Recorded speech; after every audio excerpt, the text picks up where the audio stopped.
Hello, and welcome to another surprise impromptu composer symposium. I'm John Branningham, and I didn't feel like filming and editing tonight, so tonight's vlog is a surprise, a symposium. I don't know how to combine those two words to make one new stupid word. I'll figure it out before the end of the night. So I just thought I would jump on here and answer any questions. So let me go ahead and pull up the chat. I don't know if anybody's on yet. So yeah, I had another of scoring my soap opera that I'm working on, and I think I talked about this in one of the previous ones, but I have kind of this new cool little system for how I'm spotting to try to be more methodical about it, and specifically I want to give my brain time to like digest the film and digest the relationship between cues. So I'm finding just sitting back and watching the film a bunch of times and not just jumping into writing notes is really great, just to figure out, where things should start, when they should stop, where the kind of formal breaks are within each cue, and, what things are actually really critical to the story that I need to focus on versus things that are maybe important within the scene, but if you view it kind of in the larger scheme of things, maybe not as important. So all these things together, I find that just taking the time to really slowly spot your film is just, it's kind of creatively freeing in a sense. So that's what I've been thinking about a lot recently. I think I talked about also in one of the previous ones, writing another article, follow-on article to the previous one on spotting with all my thoughts. But I'm learning so much each episode that I feel like, I got to wait a minute and put some more of this other information that I feel like I learned this last time, and probably I'm going to learn on this one as well. Just for kind of emotional support for any composers out there who feel like they're repeating themselves too much. When you're having to score a lot of music every week, I'm averaging about 10 to 12 minutes per week.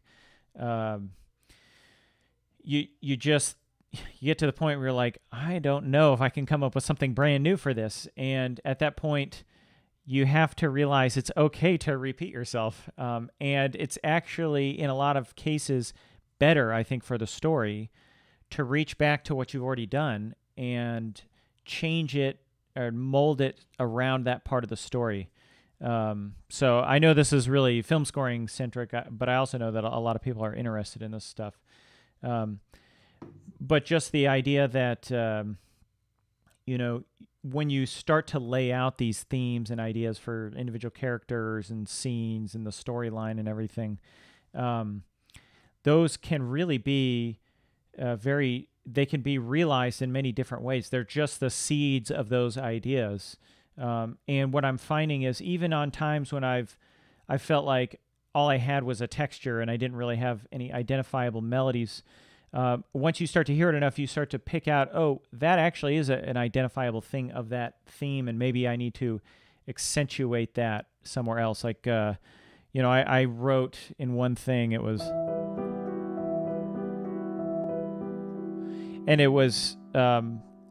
it kind of signifies two characters that are always butting heads. And I just thought it was kind of a cool, texture. And there's strings and stuff going on underneath it as well. But there's no real identifiable melody there. But as I've sat and thought about it, I'm like, this gives me a lot of kind of raw material to think about. It's like, how do I signify this sound without necessarily repeating it exactly? And it's like, well, I could change it to kind of more scalar and have more steps. Anything that seems to be going against itself. You could just as if you're going in different directions, it kind of feels like you're referencing that in some way. Even if it's kind of random notes, it's like you can still get away with a lot. So I guess the point is just, it's okay to repeat yourself, and it's okay to reference your own material, and probably the story will do better if you do it too. Because it's just hard to come up with lots and lots and lots of original music. You come up against these creative walls, and there's a lot of power in just having to rework an idea as opposed to come up with something that you think is new. If you find, especially that I've found, it's like I'm going to do a cue, and it's going to be a new cue with new melodic or new harmonic material, whatever. It usually sounds a lot like one of the other cues that I've already done that probably would fit that scene a little bit better.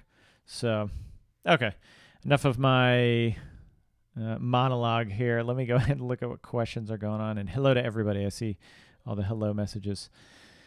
Let's see. He says, I'm familiar with the smaller thematic forms such as rounded binary, but how would I incorporate these inside the themes of sonata form? When I do it, the sections seem too long and forced. Well, sonata form it's one of these things that it's pretty flexible in terms of what you can do and still have it identifiable as sonata form. So, I mean, if you're going off of kind of the William Kaplan theory of things, you've got 3 sections. You've got exposition, you've got development, and you've got the recapitulation. And then within each one of those sections are certain kind of basic requirements. So generally, you want to have some kind of theme that somehow places you in home key. And if we're thinking real classically, so not necessarily romantic or, early 20th century, you're supposed to confirm that key with a cadence. It could be a half cadence, could be a perfect authentic cadence, or whatever you want. Normally I find though that it's not super strong. It's not like a big deal kind of cadence with lots of, extensions and things like that. But other than that and also you've got the subordinate theme, which should confirm the subordinate key. Other than that, it's pretty flexible in terms of what you can do. You're not stuck to any one specific kind of theme. But you do have to realize that if you start getting into these longer theme types, like small ternary or rounded binary or any of these kind of slightly longer ones than just 8 measures, you're going to find that you got to be careful with it because you're spending a lot of time in that home key in the exposition, and you're not leaving a lot of breathing room, or possibly you're giving yourself too much material to work with. When you get to the development sections in the subordinate theme, you feel like you've got to, maybe equal it or double it. It's got to feel more grand. And then, you've got this quite a large, you're talking could be 16 or more measures. That's a lot to work with when you factor in also the transition, the subordinate theme. So I find that with a lot of sonata forms, at least for me, it seems that the main themes tend to be a little bit shorter. They're normally the sentence, the period, or some kind of hybrid theme. But normally it gets to the point pretty quickly.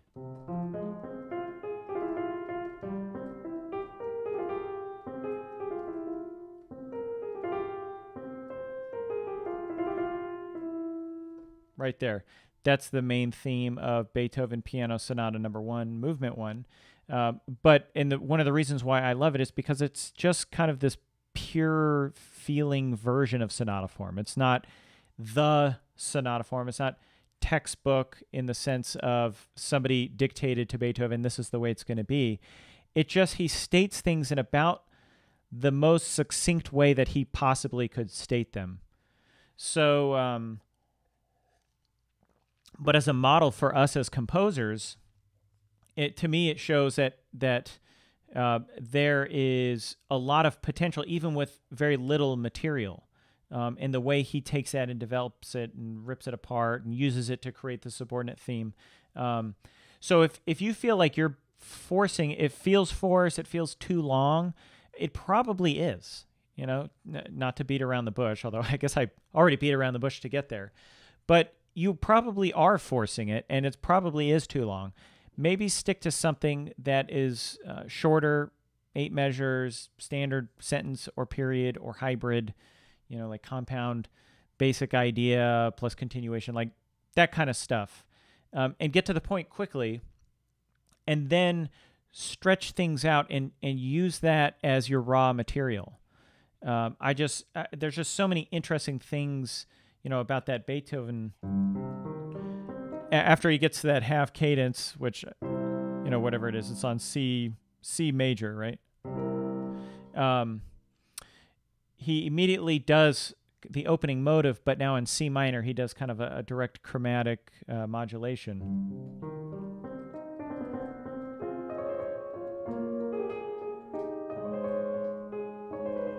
I haven't played it in quite a while. The point is that he uses that same material, he uses that turn, right, that you get in the opening. But it means something completely different now. It doesn't feel like he's forcing in new ideas. He's being very graceful and saying, I don't need a lot. Watch what I can do with a turn and an arpeggio. And now he turns it into the modulation. It becomes an extended, sequence for the transition. And then it leads to ultimately, right, this new motive, which is a downward arpeggio. So I think, yeah, maybe you are forcing it and you're feeling it, and that's what's frustrating you. Not to be too much like a therapist tonight, but try to maybe simplify it and stick to the small ones. And when a theme feels right, when you get that longer theme, the rounded binary theme, that feels like there's more to it, like it's got to go somewhere. Maybe that's part of the problem, is that small ternary, rounded binary, they tend to feel like they're summing things up pretty quickly, right? That's why you see them a lot in minuet trio, where it'll be a small ternary, minuet and the major version, and then you'll go to a kind of a similar sounding thing, but in minor, and then back to the major one, because you have that clear division within the form where you've got major, minor, major. To me, that theme type, it just fits better in that category. Whereas, with a sentence, it says everything that it needs to say technically, and it can often end in a perfect authentic cadence. But most of the time, it's like 8 measures feel like they want to keep going somewhere. We're so used to hearing a change of key at that point that if you just end your sentence there, it's just going to be like, okay, fine. I guess you're writing 8 measures of music today. So either way, hopefully that points you in the right direction. Nabila asks, is functional harmony always necessary to follow? Absolutely not. I mean,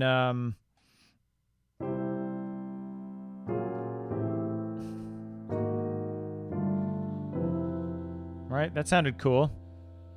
I was just kind of playing randomly downward.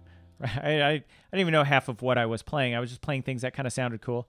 The point is, it still sounds like music to our ears.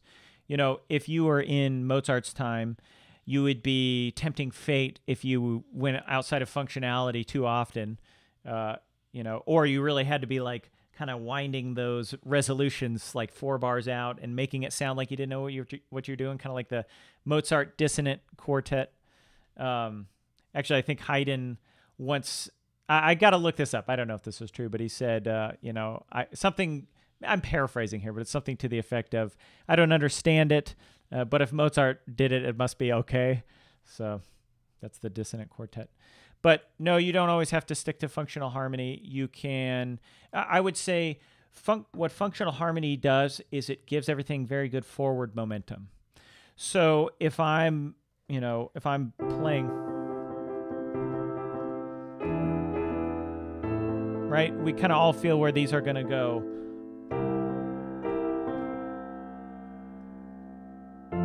I know if I didn't play that, everyone's going to be like, just keep going. right? We kind of know where it's going to go. But as soon as you start to go outside of functional harmony, right?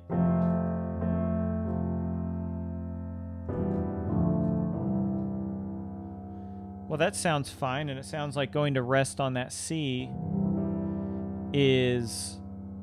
it feels pretty soothing, right? It doesn't feel like we're all of a sudden we have to go back to 5 or to 1, I mean. But that's really what I did is I went from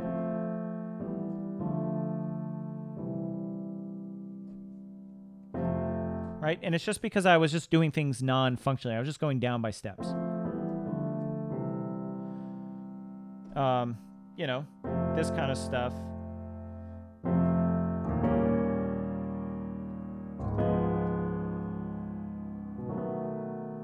Right? That sounds really good. That's just descending whole step dominant chords.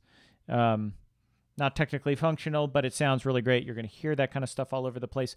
The key is knowing what it's going to sound like in your mind as best as you can. If I say to you 1, 4, 5, 1, there's probably no question in your mind. You don't even have to be barely trained in music to know what that's going to sound like. But if I say to myself personally, oh, I'm going to play descending dominant 7th chords, I pretty much, know what that's going to sound like. Right? I've heard it enough in my life that to me, I know kind of what to expect if I'm going to do that.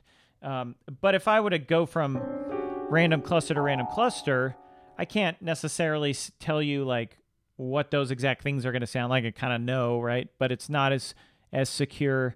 So yeah, just the key is knowing your own personal hearing limits, like internal audiation hearing, and that'll kind of point the direction of when you should be using what kinds of harmony, and just copy what your composing heroes do. If you're listening to Ravel and he does, how does it go? That kind of sound. Just figure out what he's doing there and go and copy it. And, if it doesn't match up some theory or something that I said theoretically or some book you read or some college professor, it doesn't really matter. I mean, as long as you like how it sounds and you can figure out how to make it work for you. If you just go in and you heard this, and then in the next piece you write, you go, it's going to be like, okay, I get it. You're modeling, you're copying. But if you could do that, but in a way like,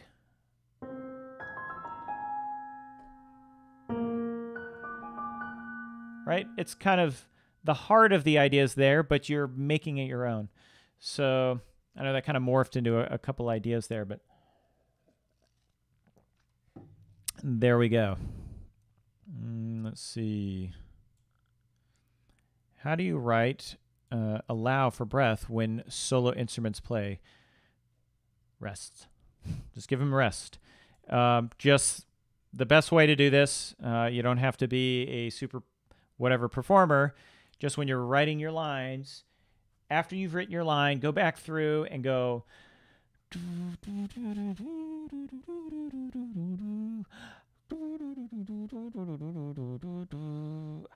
Right? And don't just hum it, because you can actually hum pretty long without having to put out a lot of air. You got to actually physically blow some wind out go, while you're doing it to represent what it's like for those wind players to play those lines.